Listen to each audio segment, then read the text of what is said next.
Hi guys, it's me, Bekeme, on the Good Citizen Show. My people, so excited to be here. So excited to be Mama Gio again for you this Friday, 5:30 p.m. It's nice and cool, just the way I love the weather. You know, I'm not naturally Nigerian, naturally posh.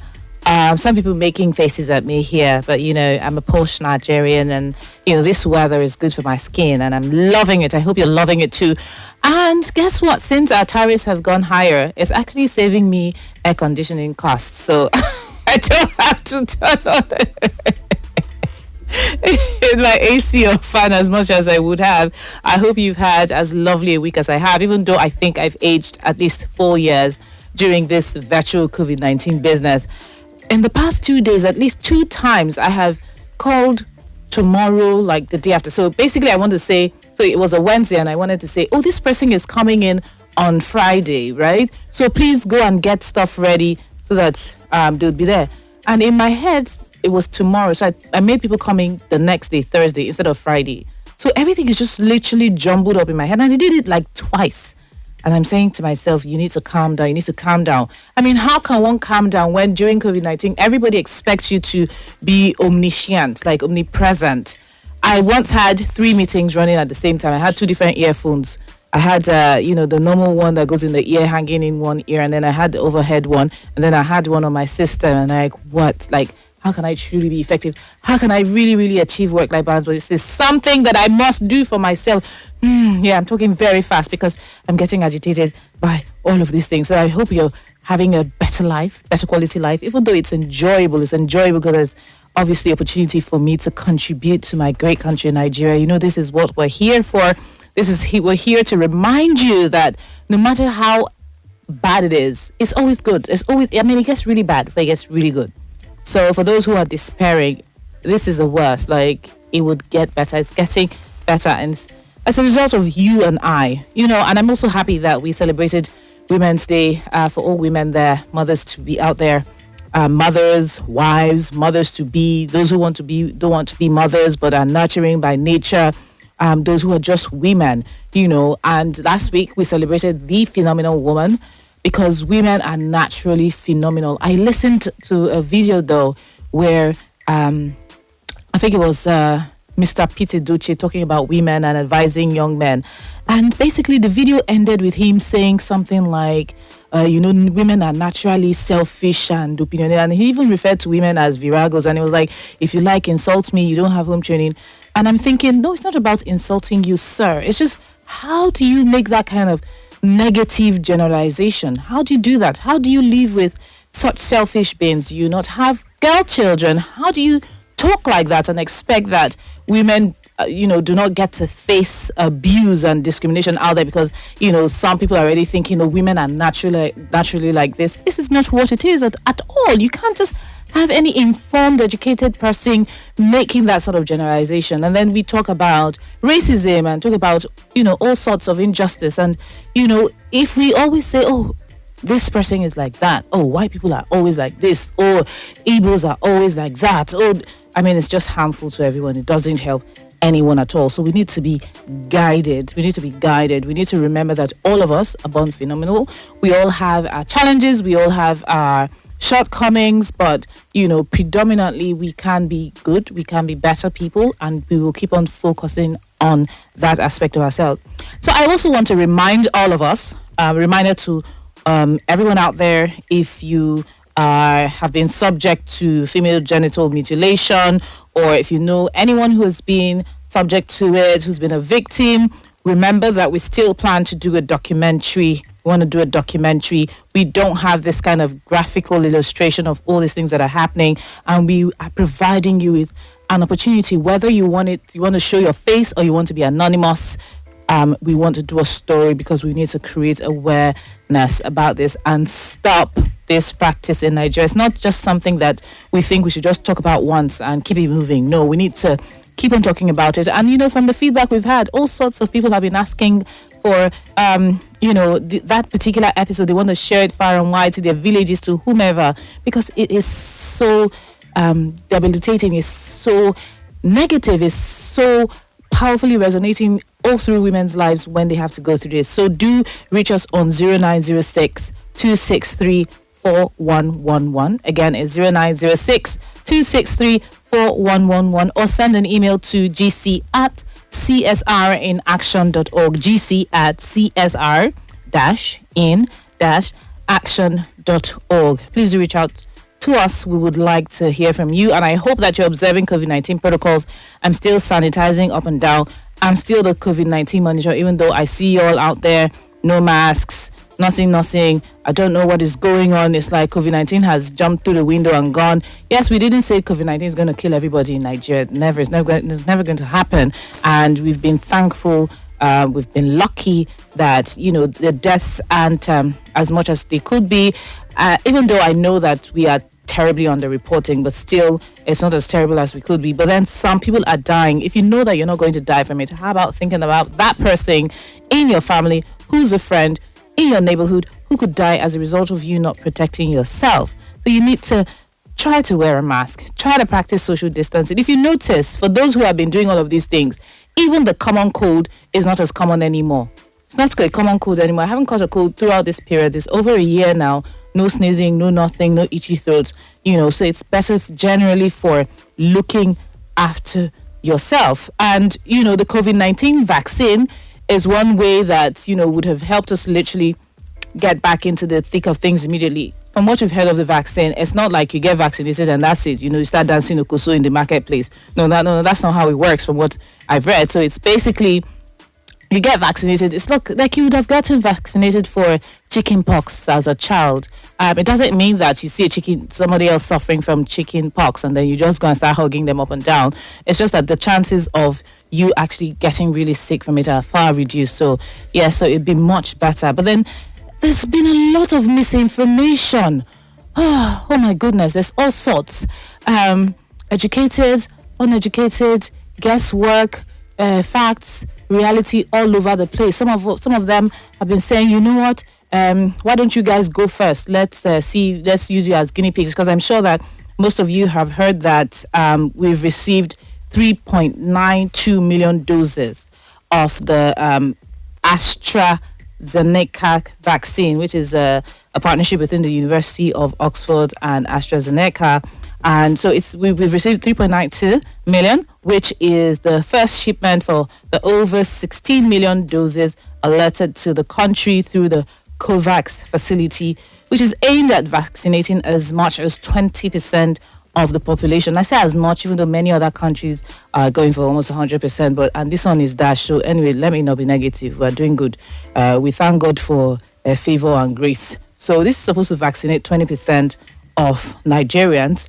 And since we received the vaccine, interestingly, over 8,000 people have been vaccinated.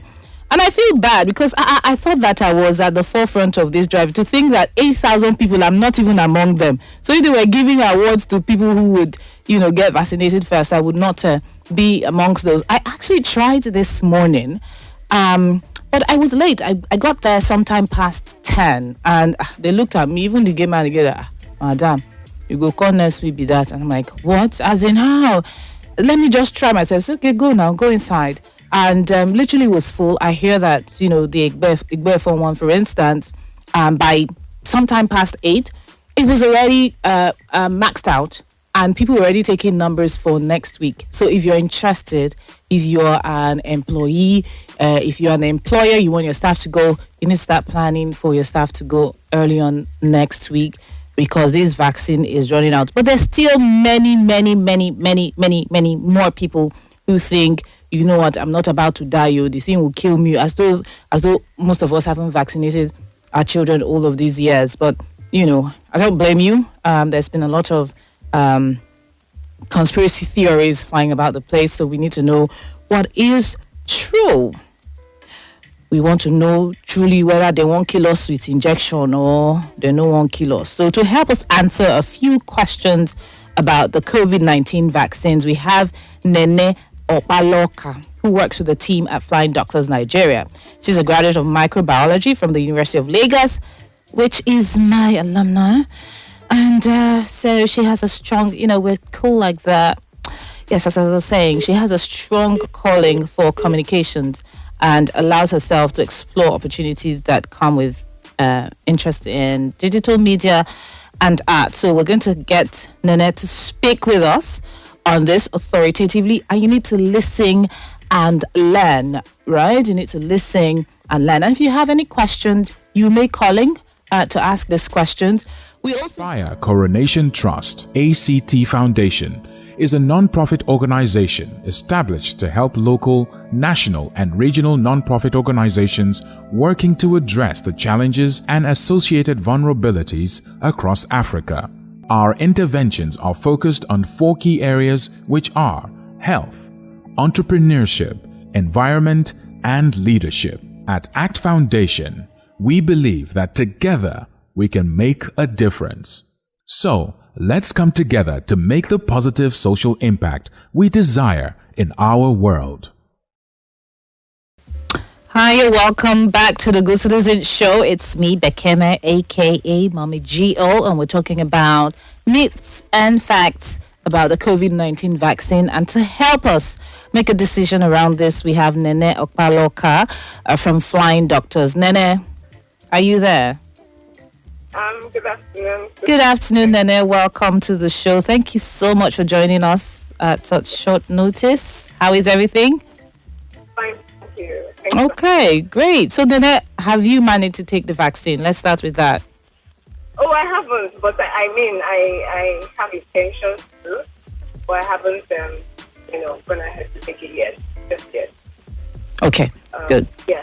All right, so we look forward to hearing from you when you've taken it. And I'm sure I'll give my experience as well. I am sure I'm going to be there bright and early on Monday because this vaccine, I'm taking it, whether you like it or yes. I have to be among, we're known for sharpness in Nigeria. I can't believe it. I really feel my own hand.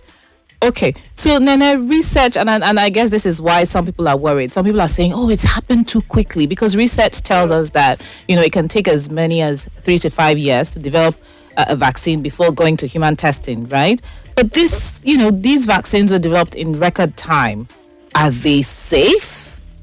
If yes, what do you think? And in particular, this AstraZeneca has had a few challenges as well. It has a little more side effects than the other two. So what are your thoughts? Yeah, so I think it's normal for people to think that it was rushed because, just to, when did the coronavirus, when we started hearing about it, that was in December 2019. Yes.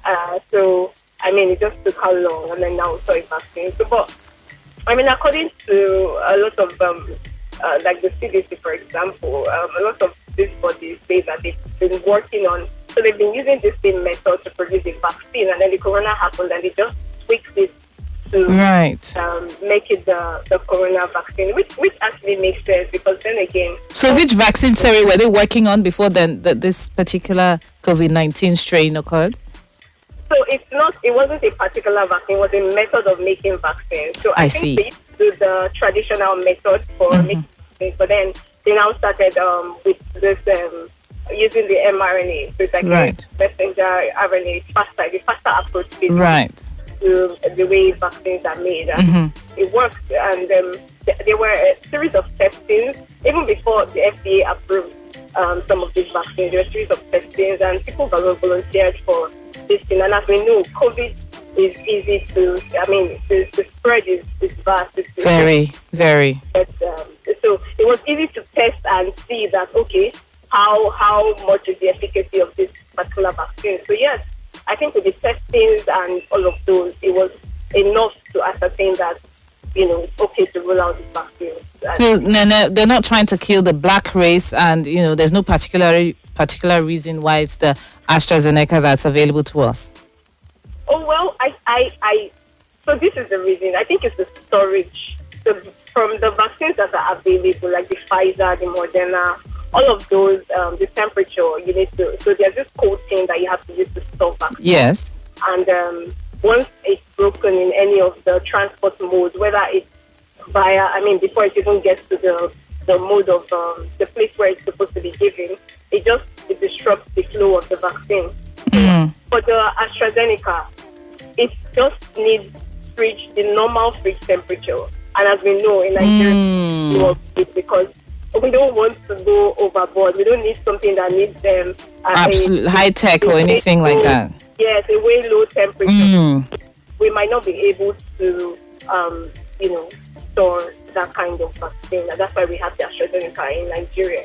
But the Pfizer, the Moderna, those ones require a way lesser temperature. Okay, makes sense. So, guys, if you want to call in, it's 0700 923 923 93. You don't have that much time anymore. It's just 10 minutes left. So if you want to call, do start calling in. It's 0700 923 93 93.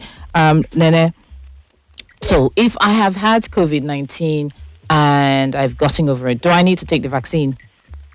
Yes. Why? Things that you shouldn't, because I feel you should even be in the front queue, really, because you have experienced it first. Like, it's not going to kill you anyways if it enters your system again. It's not. A lot of people are reading about it, but you have experienced it. Yes. You would know that you don't want to. I mean, you really need this vaccine, because the vaccine is a sure way to not catch the COVID-19 again. So it's not. Yeah, but is it a sure way? Because from what I've read, you can still catch it, but it's not necessarily going to be as debilitating as it would have been. And then a colleague of mine who's had it said to me, you know what? So if I've caught it and I know that, I was barely sick, I was hardly sick, why do I even need it then? Since I know I can just catch it and be going. So, I mean, there are different effects to this COVID-19 thing. You can get the COVID-19 and it might not be the mouth COVID any longer.